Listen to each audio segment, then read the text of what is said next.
Hola, ¿qué tal? Vamos a continuar con la lectura de la obra completa de Sigmund Freud.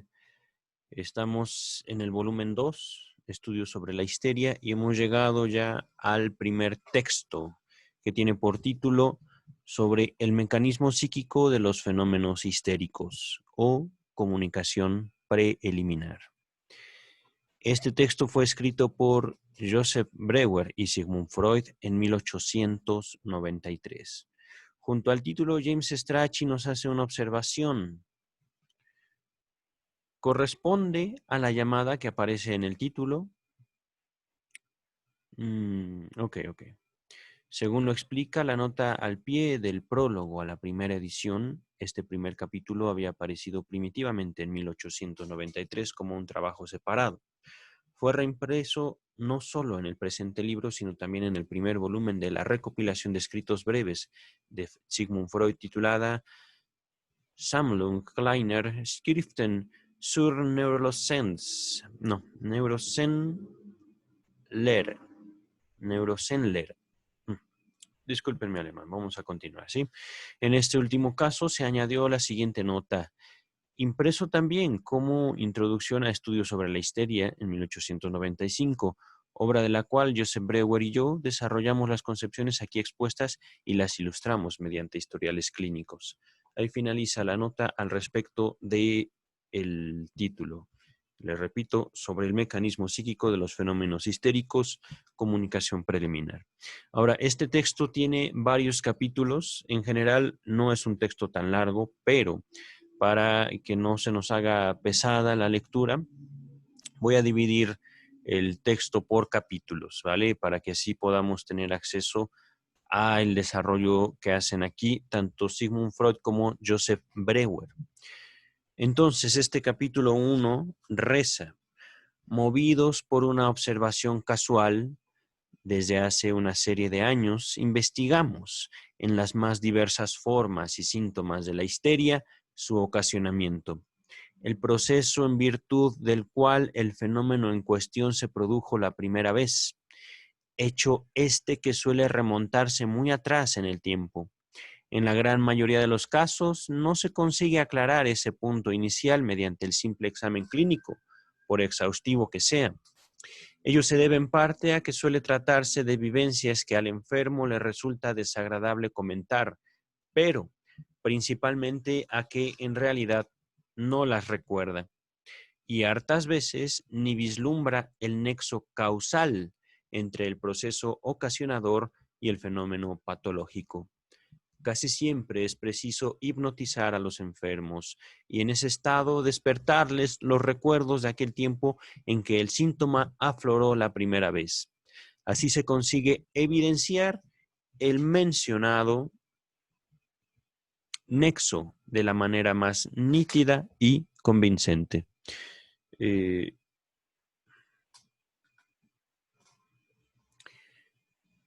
Este método de indagación nos deparó en gran número de casos unos resultados que parecen valiosos tanto en el aspecto teórico como en el práctico. En el aspecto teórico, porque nos han probado que el factor accidental comanda la patología de la histeria en una medida que rebasa en mucho la notoria y admitida. En el caso de la histeria, entre comillas, traumática, es evidente que fue el accidente el que provocó el síndrome. Y si en unos ataques histéricos se infiere de las exteriorizaciones de los enfermos, que cada ataque ellos alucinan siempre el mismo proceso que provocó al primero. También en este caso es patente el nexo causal. Más oscuro es el estado de cosas respecto de otros fenómenos. Ahora bien, nuestras experiencias nos han mostrado que los síntomas más diferentes tenidos por operaciones espontáneas, por así decir, idiopáticas de la histeria, mantienen con el trauma ocasionador un nexo tan estricto como aquellos otros fenómenos más transparentes en este sentido. Hemos podido reconducir a unos tales traumas ocasionadores tanto neuralgias como anestesias de la más diversa índole. y que a menudo databan de años atrás. También contracturas y parálisis, ataques histéricos, convulsiones epileptoides que según todos los observadores eran epilepsias genuinas. Petit mal, es decir, un mal pequeño, un síntoma minúsculo. Y afecciones del tipo de los tics, vómitos permanentes y anorexia hasta llegar al rehusamiento de toda comida. Las más diferentes perturbaciones de la visión, alucinaciones visuales recurrentes, etc. Les repito, todos estos han sido síntomas de la histeria. Continúa el texto. La desproporción entre los años que dura el síntoma histérico y su ocasionamiento único es la misma que estamos habituados a ver de una manera regular en la neurosis traumática. Con harta frecuencia son sucesos de la infancia los que han producido para todos los años subsiguientes un fenómeno patológico más o menos grave. El nexo suele ser tan claro que es bien visible cómo el suceso ocasionador produjo justamente este fenómeno y no otro. Este último entonces está determinado. Aquí viene una palabra en alemán, determinieren. Repito, este último entonces está determinado de manera totalmente nítida por su ocasionamiento. Así, para tomar el ejemplo más trivial, un afecto dolorido generado en el curso de una comida, pero sofocado, produce luego náuseas y vómitos, y estos últimos duran meses como vómitos histéricos. Una muchacha que en martirizadora angustia vela ante el lecho de un enfermo cae en un estado crepuscular y tiene una alucinación horrorosa en el momento en que se le adormece el brazo derecho, pendiente del respaldo de la silla. Desde allí se le desarrolla una paresia de ese brazo con contractura y anestesia. Quiere rezar y no encuentra las palabras. Por fin consigue pronunciar una oración infantil en inglés, cuando más tarde se le desarrolla una histeria grave, en extremo compleja, habla, escribe y comprende solo el idioma inglés, mientras que su lengua materna le resulta inteligible durante 1 año y medio. Aquí James Strachey nos dice, este va a ser el primer historial clínico. Continúa este primer capítulo y dice, un niño gravemente enfermo se duerme al fin. La madre tiende toda su fuerza de voluntad para mantenerse silenciosa y no despertarlo. Y justamente a causa de este designio produce un chasquido con la lengua. Voluntad contraria histérica. Ese chasquido se le repite luego en otra oportunidad en la que de igual modo quiere mantenerse completamente en silencio y desde ahí se le desarrolla un tic. Durante muchos años, a raíz de cada emoción, se le produce un chasquido de lengua. Aquí James Strachey nos hace la observación 3 que dice este es el segundo historial clínico. Estos episodios fueron mencionados con cierta extensión en un caso de curación por hipnosis. Esto en el volumen 1. Por supuesto, ya lo compartimos este texto, ¿vale? Donde se examina asimismo el concepto de voluntad contraria histérica. Vamos a continuar. Esa era la observación número 3. Retomo el texto.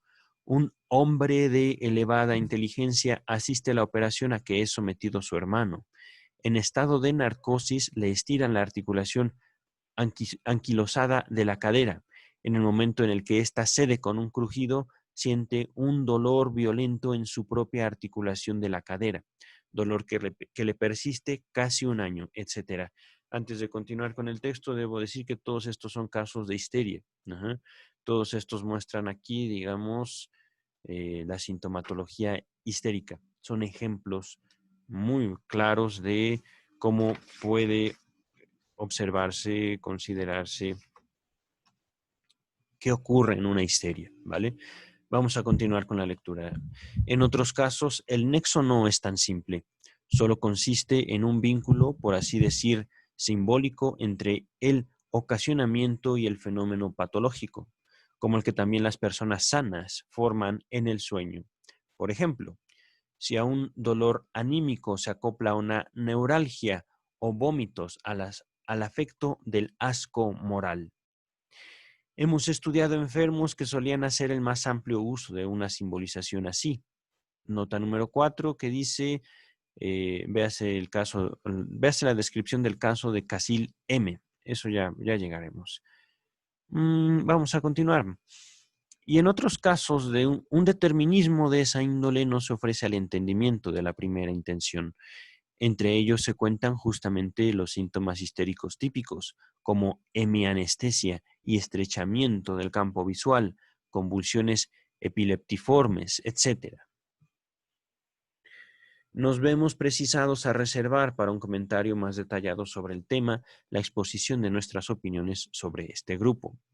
Tales observaciones parecen demostrarnos la analogía patógena entre la histeria corriente y la neurosis traumática y justificar una extensión del concepto de histeria traumática, esta histeria traumática entre comillas. En el caso de la neurosis traumática, la causa eficiente de la enfermedad no es la ínfima lesión corporal, es decir, no se trata de un órgano o una parte del sistema nervioso lesionada. Continúa el texto. Lo es, en cambio, el afecto de horror, el trauma psíquico.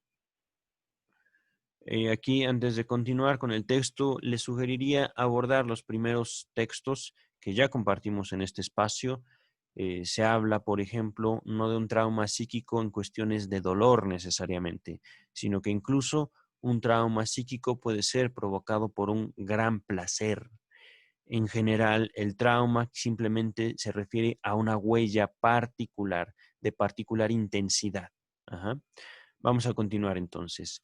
Análogamente, nuestras pesquisas, es decir, nuestras investigaciones, averiguaron para muchos síntomas histéricos, si no para los más, es decir, si no es para la mayoría, unas ocasiones que es preciso designar traumas psíquicos, esto entre comillas, traumas psíquicos. En calidad de tal obrará toda vivencia que suscite los afectos penosos del horror, la angustia, la vergüenza, el dolor psíquico y desde luego de la sensibilidad de la persona afectada, así como de otra condición que mencionaremos más adelante, dependerá que la vivencia se haga valer como trauma. No es raro que en la histeria corriente hallemos, en lugar de un gran trauma, varios traumas parciales, unas ocasiones agrupadas que solo en su sumación pudieron exteriorizar efecto traumático y forman una trama en la medida en que constituyen los capítulos de una historia de padecimiento. En otros casos, en cambio, son circunstancias al parecer indiferentes en sí mismas, las que por su conjunción con el suceso de genuina eficacia o con un momento temporal particularmente sensible, han adquirido la dignidad de traumas que de otro modo no les correspondería, pero que conservan desde entonces. Continúo. Sin embargo, el nexo causal del trauma psíquico ocasionador con el fenómeno histérico no es tal que el trauma, como agente provocador, desencadenaría el síntoma, el cual subsistiría luego, ya devenido autónomo. Antes bien, debemos aseverar que el trauma psíquico o bien el recuerdo de él obra al modo de un cuerpo extraño que aún mucho tiempo después de su intrusión tiene que ser considerado como de eficacia presente. Y vemos la prueba de ello en un fenómeno en grado sumo asombroso que, a la vez, confiere a nuestro hallazgo un significativo interés práctico. Descubrimos, en efecto, al comienzo, para nuestra máxima sorpresa, que los síntomas histéricos singulares desaparecían enseguida y sin retornar cuando se conseguía despertar con plena luminosidad el recuerdo del proceso ocasionador, convocando al mismo tiempo el afecto acompañante. Y cuando el enfermo describía ese proceso de la manera más detallada posible y expresaba en palabras el afecto, un recordar no acompañado de afecto es casi totalmente ineficaz. El decurso del proceso psíquico originario tiene que ser repetido con la mayor vividez posible, puesto en status nascendi y luego declarado. Aquí viene una palabra en alemán que se lee, digamos, latinizado, aussprechen. Continúo con el texto. En tal caso, cuando los fenómenos respectivos son de estimulación, como convulsiones, neuralgias, alucinaciones, ellos afloran una vez más con intensidad total y luego desaparecen para siempre. Deficiencias funcionales, parálisis y anestesias desaparecen de igual modo. Desde luego, sin que sea nítida su agudización momentánea. Aquí James Strachey nos introduce el comentario número 5, o la nota al pie de página número 5, que dice: la posibilidad de esta terapia ha sido claramente reconocida por Delboeuf y Binet, como lo muestran las siguientes citas. Viene una cita, ya no es alemán, este es francés. Aquí está la traducción. Dice: ahora se explicaría de qué manera el hipnotizador promueve la curación. Él vuelve a colocar al sujeto en el estado en que el mal se manifestó y combate mediante la palabra ese mal, pero en su reemergencia.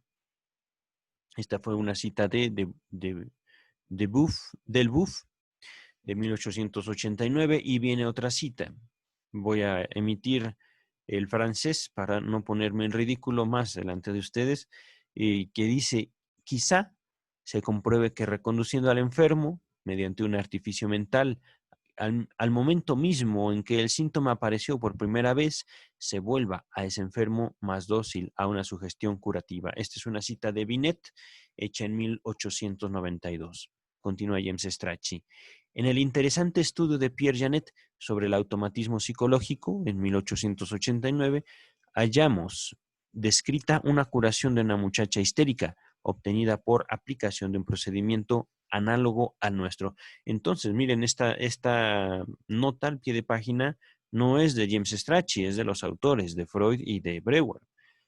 Ahora, regresamos al texto, ya es muy poco lo que nos falta, son 2 párrafos y un par de notas al pie de página. Dice: aquí surge la sospecha de que pudiera tratarse de una sugestión involuntaria. El enfermo espera ser librado de su padecer mediante aquel procedimiento y esa expectativa, no el declarar como tal, sería el factor eficiente.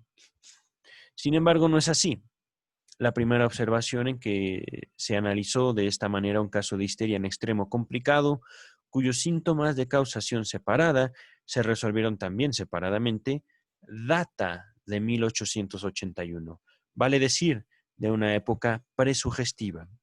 Fue posibilitado por autohipnosis espontáneas de la enferma y deparó al observador la máxima sorpresa. Este debe ser el de Anao.